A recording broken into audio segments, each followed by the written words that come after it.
सहारनपुर के पास ना एक गांव हुआ करता था।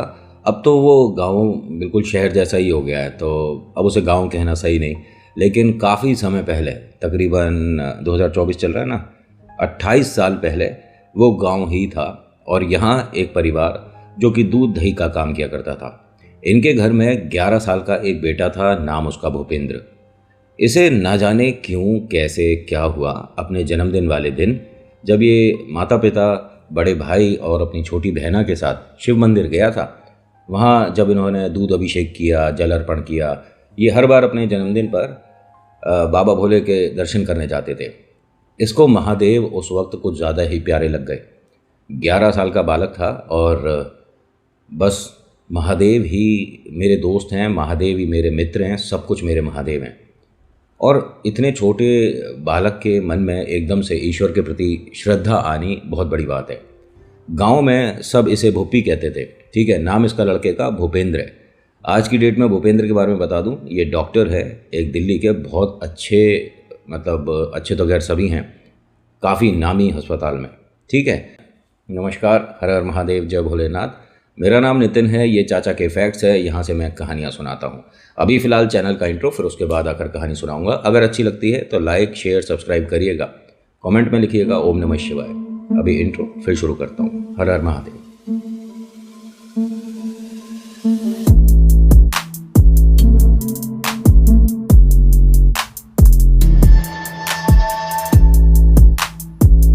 कहानी काफ़ी पुरानी है, लेकिन कहा जाता है ना कि जब ईश्वर से मन जुड़ जाता है तभी वक्त सब बदल जाता है।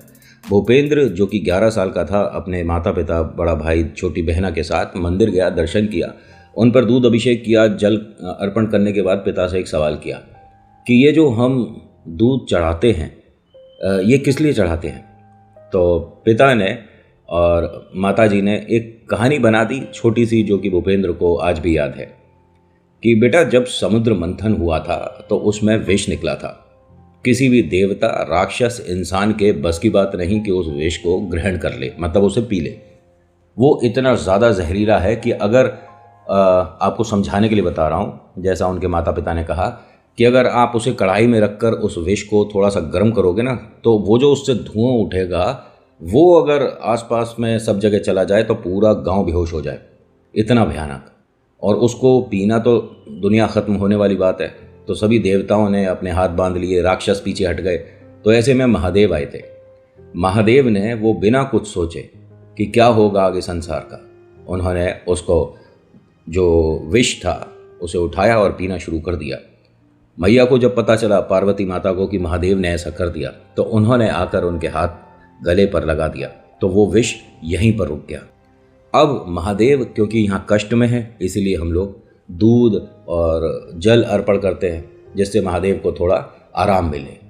बच्चे ने कहा कि लेकिन महादेव को अगर हम दूध और पानी से सोचते हैं कि आराम मिलेगा, तो महादेव तो खुद जटाओं में गंगा को रखते हैं। अब माता पिता कंफ्यूज हो गए कि ये तो सवाल पे सवाल किए जा रहा है, और सवाल कोई साधारण नहीं है। भाई सही बात है कि जिसके पास तो समुद्र है, उसे तुम एक लोटे से कैसे नॉर्मल करोगे गले को। मैया ने कहा, देख, वो जो गंगा उन्होंने जटाओं में रखी है, वो पूरे ब्रह्मांड, पूरे संसार के लिए एक सुविधा के तौर पे रखी है। अगर उन्होंने अपनी जटाएं ही खोल दी ना, तब पूरी सृष्टि का नाश हो जाएगा। इसीलिए वो महादेव अपने लिए उस पानी को इस्तेमाल नहीं कर सकते।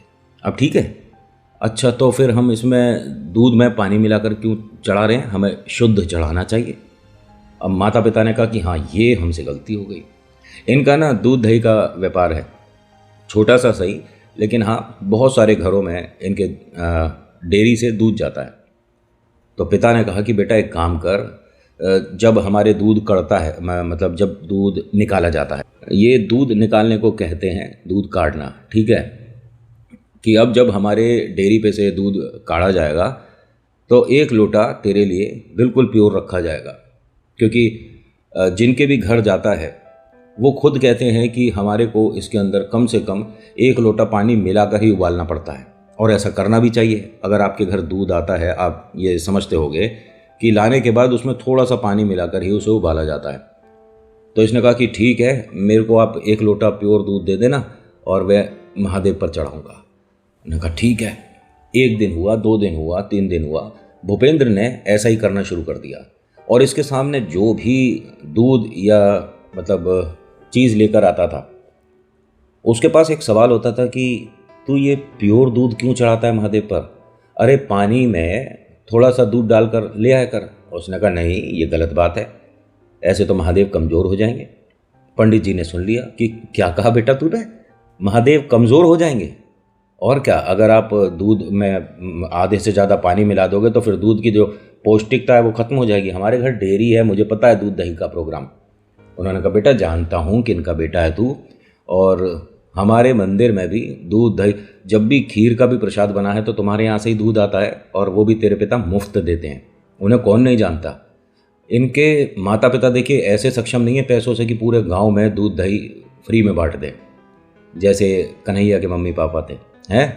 लेकिन हाँ, अपनी तरफ से जितना हो सकता है, इनके घर कोई आ गया तो वो खाली हाथ तो नहीं जाएगा, उसे भरपेट नाश्ता कराएंगे, भोजन कराएंगे, चाहे वक्त कोई भी हो। ये इनके घर में शुरू से ही नियम रहा है। मतलब किसी को खाना नहीं मिल रहा ना, इनके घर चले जाओ, दरवाज़ा खटखटा दो, बस कह दो कि मैं भूखा हूँ। घर में बैठा कर बिल्कुल अतिथि वाला, जैसे होता है ना कि हमारे फेवरेट अतिथि, फेवरेट गेस्ट, उनके जैसा सम्मान इनके माता पिता देते थे, वही बच्चे ने सीखा। इसने जैसे ये कहा तो पंडित जी को हंसी भी आई, और इसके इस भोलेपन पे अच्छा भी लगा कि कितना प्यारा, कितना सरल आदमी है तू बालक। और मतलब किसने कहा तेरे को ये चीज़? उसने कहा ये तो सबको पता है, दूध से ताकत आती है पंडित जी। हाँ बेटा, तो महादेव पर आप अगर मिलावट वाला दूध चढ़ाओगे तो महादेव पर ताकत नहीं आएगी, वो कमज़ोर हो जाएंगे। उन्होंने कहा चल मैं तेरे मन की बात बड़ी कर देता हूँ, लेकिन वो महादेव हैं। बात रही कि उनके कमज़ोर होने की, तो उनसे शक्तिशाली पूरे ब्रह्मांड में कोई नहीं है। अच्छा, मतलब महादेव शक्तिशाली हैं? उन्हें क्यों कहा जाता है फिर बेटा? देवों के देव हैं, महादेव हैं।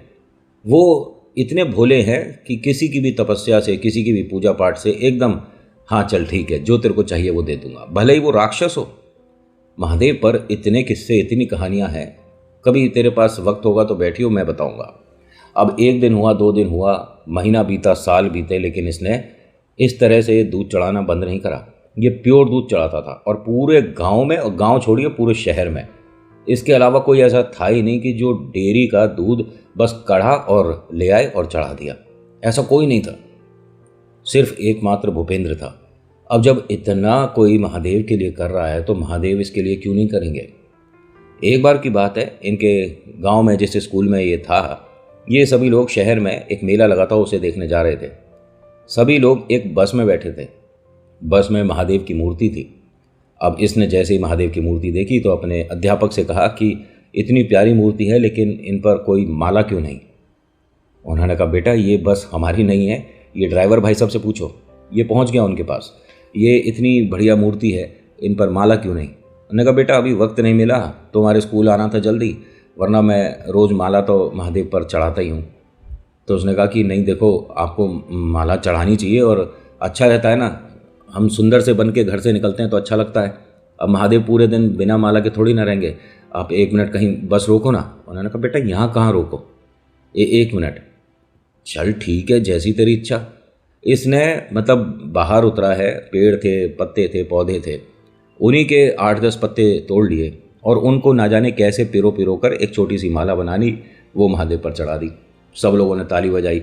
जो टीचर हैं वो कहते हैं भाई क्या बात है, मतलब फूलों की माला तो हमने देखी है, ये पत्तों की माला ही तूने मतलब भोले बाबा पर अर्पण कर दी। कह रहे मेरे को पंडित जी ने बताया और माता पिता ने भी कहा कि महादेव बहुत ज़्यादा प्यारे और बहुत नॉर्मल हैं, इन्हें ऐसा विशेष नहीं कि आप मुझे इत्र चढ़ाएंगे, आप मुझे कोई सुगंधित फूल चढ़ाएंगे, कुछ नहीं, आप इन पे बेलपत्र चढ़ा दो, आप जो कहीं नहीं चढ़ता ठीक है वो इन पर चढ़ा दो। तो बाबा भोले बस मेरे को ऐसे ही अच्छे लगते हैं, और कितने प्यारे लग रहे हैं। माला अच्छी नहीं बनाई? हाँ माला बहुत अच्छी बनी है बेटा। अब ये बात कर रहे थे तो इस लड़के ने कहा कि एक काम करेंगे, सब लोग ना हाथ जोड़कर महादेव की तरफ देखेंगे और कहेंगे कि जय भोलेनाथ, सब कुछ ठीक हो। इन्होंने ऐसे ही बोला, और जो ड्राइवर है वो देख रहा था बस में सब कुछ होता हुआ और गाड़ी चला रहा था। एकदम से पहला चमत्कार है ये, ध्यान से सुनना। इस बस में ना जाने वो जो रॉड होती है नीचे जो कि ब्रेक वाली होती है वो टूट गई। मतलब ब्रेक फेल नहीं है लेकिन रॉड टूट गई। अब ब्रेक लगेंगे कैसे? अगर रॉड जुड़ेगी, नई लगेगी, उसमें वेल्डिंग वगैरह भी नहीं होती है, तभी तो ब्रेक काम करेंगे। अब इसने घबरा कर चिल्लाना शुरू कर दिया और हाईवे पे थी इनकी बस कि प्रॉब्लम हो गई है, ये बस के ब्रेक नहीं लग रहे। उसने कहा आप महादेव का नाम लेकर ब्रेक लगा दो। उसने 2-3 बार कोशिश करी और वो महादेव का नाम नहीं ले रहा था भाई, डर में इतना है, वो कुछ भी नहीं बोल रहा था। बस ये आने वाले परेशानी और यमराज को महसूस कर रहा था वो आदमी, क्योंकि बस की रफ्तार ठीक थी और हाईवे पे थे, बस भरी हुई है बच्चों से। तो इसने, मतलब आप अंदाज़ा लगाइए, छोटा सा ही बालक है ये, ठीक है, 15-1 साल इसकी उम्र रही होगी उस वक्त। इसने जाकर उनके कंधे पर हाथ रखा ड्राइवर के कि भैया सब कुछ ठीक हो जाएगा, जय भोले, आप ब्रेक लगाओ। उसका ये कहना है कि मेरे को किसी लड़के ने नहीं, बड़े एक हेल्दी, जैसे जिम वाले भैया होते हैं ना हमारे सब लोग, उस तरह के किसी हाथ को मैंने महसूस करा और जैसे ही मैंने ब्रेक लगाया, ब्रेक लग गया, बस बीचों बीच रुक गई। अब यहाँ से दूसरी बस की अरेंजमेंट हुआ, लेकिन एक चीज़, ये जो ड्राइवर है इसके दिमाग में एक बात घर कर गई कि ये बच्चा साधारण नहीं है। जो भूपेंद्र है उसने बस रोकने के बाद ना बच्चे के पहले ऐसे हाथ चेक करे कि बेटा मेरे कंधे पे हाथ किसने रखा था? आपके टीचर ने? नहीं नहीं, मैं ही था। तुम तो नहीं थे। अब मेरे को समझ नहीं आ रहा किसने हाथ रखा है। तो भूपेंद्र ने हंस के कहा कि ये सामने बैठे हैं, इन्होंने तो नहीं रख दिया। अब तब उसके दिमाग में ये बात घर कर गई। इसने इस बच्चे के ना जाने 20 बार पैर छुए, ये जो ड्राइवर है, कि मेरी भी ज़िंदगी बची, मेरी बस में बहुत बड़ी समस्या हो सकती थी, ख़त्म हो जाता, घर परिवार इसी से चलता है, और बच्चे इतने सारे थे बस में, टीचर थे, और सबका घर बिखर जाता अगर समस्या हो जाती। इस अकेले बच्चे ने सबकी समस्याएं होने से पहले ही सॉल्व कर दी। देखिए, बाबा भोले का भक्त है तो इसका तो ऑरा ही इतना मजबूत होगा कि आसपास की भी समस्याएं हटती चली जाएंगी। और मैं आपको कभी भी ये नहीं कहता कि आपको जल इस तरह से चढ़ाना चाहिए, लेकिन जैसे मैं अपनी पिछली कहानियों में बता चुका हूँ, अगर आप शिवलिंग पर उसी तरीके से जल चढ़ाते हैं जैसा जो तरीका प्रॉपर ठीक है, आपको चमत्कार 3 सोमवार में दिख जाएंगे। और जो आपके रुके काम हैं वो तो ऐसे बनने लग जाएंगे कि जैसे आपने कहा नहीं और काम हुआ नहीं। महादेव हैं, राक्षसों की सुन लेते हैं आप और हम, तो फिर भी इंसान हैं। होता क्या है कि इसकी ये जो घटना थी ये धीरे धीरे पूरे गांव और शहर में घूम गई। हर किसी को पता था कोई भूपेंद्र नाम का लड़का है, इस गांव में रहता है, सहारनपुर के पास। इसके माता पिता का दूध दही का काम है और उनकी डेयरी से जो भी मतलब दूध जाता है उसमें प्योर वाला ये चढ़ाता है, बाकी सबके लिए जैसी जो अरेंजमेंट है वो होती होगी। अब होता क्या है कि यहाँ कोई सेठ सेठानी आए और उन्होंने मना कर दिया कि आप कहीं भी शहर में दूध दही बांटने नहीं जाओगे। ये सामने अपने घर के ही बैठ के पढ़ रहा था। अब वो माता पिता ने हाथ जोड़ के कहा कि लेकिन सेठ जी हम क्यों नहीं दूध दही बांटेंगे, हमारा घर इसी से चलता है। उन्होंने कहा आपका सारा दूध और जितना भी आपका दही वगैरह बनता है वो सब हम खरीदेंगे और हम उसका व्यापार करेंगे। उसने कहा आपको जो करना है उचित ठीक है, लेकिन ये मेरा बेटा सामने बैठा है, 1 लोटा दूध तो इसको चाहिए। लेकिन मैंने कहा ना कि मैं एक एक दूध की बूंद खरीद रहा हूँ, तो फिर इसको क्यों दोगे? उस बच्चे ने हाथ जोड़कर कहा क्योंकि वो मैं नहीं, मेरे महादेव के लिए होता है। उन्होंने कहा ऐसा है, ये बेकार की बातें मत करो, तुम्हारे 2 रुपये बनते हैं, 2 की जगह तुम 4 ले लो, 5 ले लो, लेकिन जो मेरी बात है मैं अपनी बात पर रहूँगा। 1 लोटा क्या, 1 चम्मच दूध भी तुम्हारी डेयरी से कहीं और नहीं जाएगा। कोई महादेव नहीं, कोई कुछ नहीं। बच्चे ने अपने पिता की तरफ देखा, ना जाने अब क्या फैसला लेंगे, क्योंकि प्रॉफिट तो 4 गुना 5 गुना हो रहा है। भगवान की पूजा तो हो जाएगी लेकिन पैसा तो कमा ले। इसके पिता ने मना कर दिया कि ऐसा है जी, आप 4 गुना दो, 10 गुना दो, भोले बाबा के आगे आप हमें पैसा मत दिखाओ। जाइए आप कहीं और से अपना इंतजाम कर लीजिए, हम आपकी मदद नहीं कर पाएंगे। बाकी आपको खाना हो, यहाँ बैठकर आराम से दूध पीना हो, जब तक आपकी इच्छा हो आप खा सकते हो, जब तक हमारी क्षमता है हम दूध की अरेंजमेंट करते रहेंगे। बच्चा खुश हुआ और अपनी किताब को लेकर घर के सामने चला गया कि अब पिता ने सारी बात संभाल ली तो अब मुझे गुस्सा होने की या रूठने की ज़रूरत नहीं। ऐसे ऐसे दिन बीत रहे थे, इस पर कृपा बढ़ती चली जा रही थी।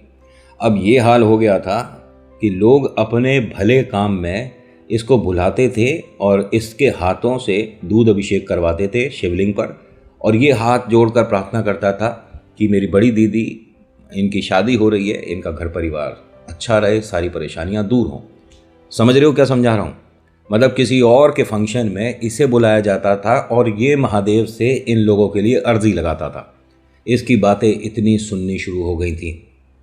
और सहारनपुर के इस पास में जो छोटा सा गांव है, इसमें हर कोई ये कहता था कि भुप्पी वो जो महादेव का है।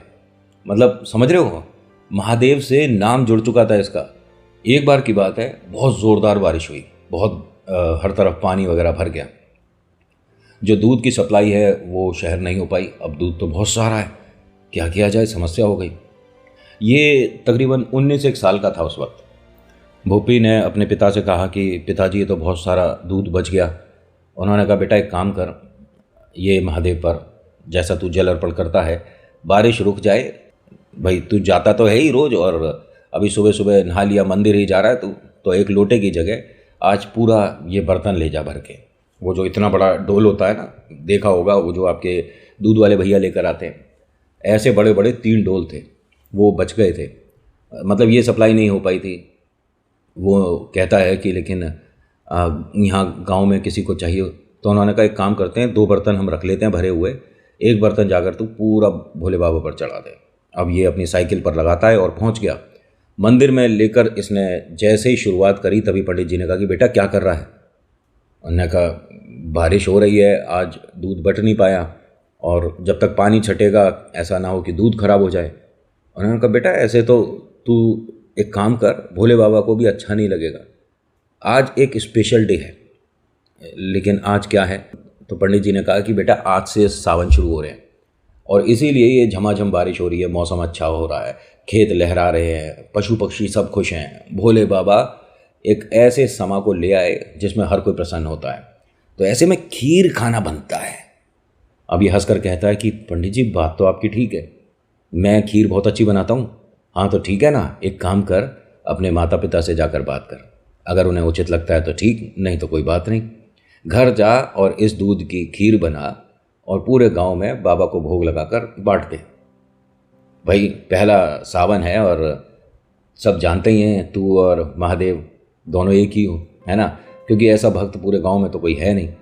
तो ऐसे भक्त के लिए महादेव क्या मायने रखते हैं खीर से पता चलेगा। उसने कहा ऐसी बात है ना, तो मेरे घर पर 2 डोल और हैं, मैं सभी की खीर बनाऊंगा और इस गांव के साथ साथ शहर में जहाँ जहाँ हमारे घर से दूध जाता है सबके घर बांटूंगा।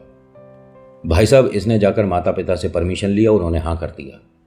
आपको बात बड़ी अजीब लगेगी, जिस जिस घर इसकी खीर गई है प्रसाद लगने के बाद, उस घर में जो जो समस्याएं थीं वो अगले दिन तक सॉल्व हो गई थीं। एक गुड़िया जो कि 6 साल से चल नहीं पा रही थी, उसके घर, ये शहर की रहने वाली है, गांव की नहीं थी, उसके घर इसने खीर पहुंचाई। उस गुड़िया का उस दिन जन्मदिन था। घर वाले बारिश की वजह से बाहर केक और मिठाई नहीं ला पाए थे। जैसे ही इसके हाथों से खीर का कटोरा देखा तो कहते हैं कि बेटा तेरी छोटी बहना का आज जन्मदिन है, अपने हाथों से ही उसे जय भोले बोलकर खीर खिला दे। ये खीर खिला कर गया है और वो उसे बाहर तक आकर बाय करने के लिए खुद अपने पैरों पर चल कर आई। ये इतना बड़ा चमत्कार था कि उस बालक के लिए ये लोग ऐसे आगे आ गए कि तुझे जो पढ़ाई करनी है वो कर, तुझे हम कपड़े दिलाएं, तुझे हम पैसे दें, ना जाने क्या करें, भाई तूने हमारा संसार एकदम से दोबारा मुस्कुराता हुआ कर दिया। उसने कहा मैंने तो कुछ किया ही नहीं है, बाबा भोले पर यह खीर मैंने भोग लगाई थी और बाकी सबको बांट रहा हूँ। उन्होंने हाथ जोड़ दिया कि तेरे साथ साक्षात महादेव चलते हैं। आपको पता है, ये तो मैंने आपको एक चमत्कार बताया है। उस दिन यहाँ पर 18-19 ऐसे चमत्कार थे जो कि पॉसिबल नहीं थे होने, और उन्हीं की वजह से ये एक मामूली सा साधारण सा लड़का, वैसे बोलना नहीं चाहिए क्योंकि भोले बाबा का भक्त है, मामूली नहीं होते ये लोग, इसको बहुत सारी जगह से पैसों की मदद होती चली गई और इसने कहा मुझे पैसे नहीं किताबें चाहिए, और इसने पढ़ना शुरू कर दिया। अब तो खैर डॉक्टर बनना कितना मुश्किल कितना आसान आप जानते ही हो, उसमें क्या बात करूं। लेकिन जो पढ़ने वाले हैं उन्होंने शुरुआत में जिन्होंने मेहनत करी, आज वो एक सक्षम जगह पर है। और इनका ये कहना है कि नितिन, ऐसा मैं डॉक्टर हूँ यहाँ पे इतने समय से, लेकिन मैं किसी को ये चीज़ें बताता हूँ तो लोग भरोसा कम करते हैं। आप बताओगे, आपको लोग मानते हैं तो शायद भरोसा करेंगे कि हाँ आप भोले बाबा पर अगर विश्वास करते हो तो चमत्कार 100% होता है। मैं तो सर विश्वास करता हूँ। So thank you so much for watching. मेरा नाम नितिन है। मुलाकात करूँगा नेक्स्ट वीडियो में। हर हर महादेव, जय भोलेनाथ। धन्यवाद।